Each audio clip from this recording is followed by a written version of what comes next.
الصوم للہ یجزی نحمدہ ونصلی علی رسولہ الکریم، اما بعد، بسم اللہ الرحمن الرحیم۔ معزز خواتین و حضرات، السلام علیکم ورحمۃ اللہ وبرکاتہ۔ میں آپ کی خدمت میں حاضر ہوں پروگرام سنہری باتوں کے ساتھ، اور آج کی مجلس میں رمضان المبارک کے چاند کے دیکھنے کے متعلق آپ کے سامنے نبی کریم صلی اللہ علیہ وسلم کی تعلیمات کو بیان کیا جائے گا۔ عائشہ رضی اللہ تعالی عنہ فرماتی ہیں کہ نبی علیہ السلام سب سے زیادہ شعبان کے مہینے کے آخر میں رمضان کے چاند کے دیکھنے کا اہتمام فرماتے، اور اس سے پہلے شعبان کے چاند کو بھی دیکھنے کا اہتمام فرماتے۔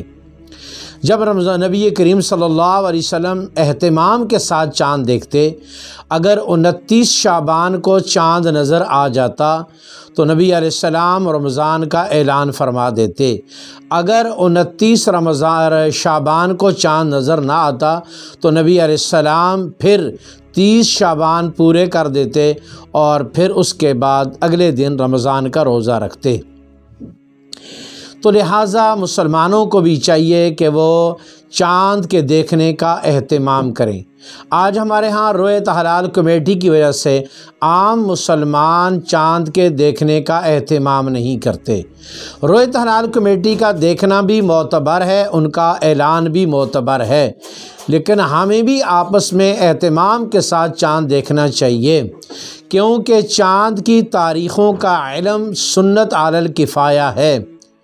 اگر پوری بستی میں سے کسی بھی آدمی کو چاند کی تاریخ کا علم نہیں ہے تو اس میں ساری بستی سنت کو چھوڑنے کی وجہ سے گناہ گار ہے۔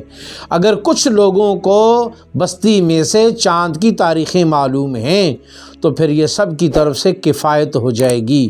تو عام بھی اسلامی مہینوں کی تاریخوں کا معلوم ہونا ضروری ہے، لیکن شعبان کے آخر میں رمضان کے چاند کو دیکھنے کا اہتمام ہمیں زیادہ کرنا چاہیے، کیونکہ اس کے بعد رمضان کا عظیم الشان مہینہ آ رہا ہے، تاکہ ہم اہتمام کے ساتھ روزہ رکھ سکیں۔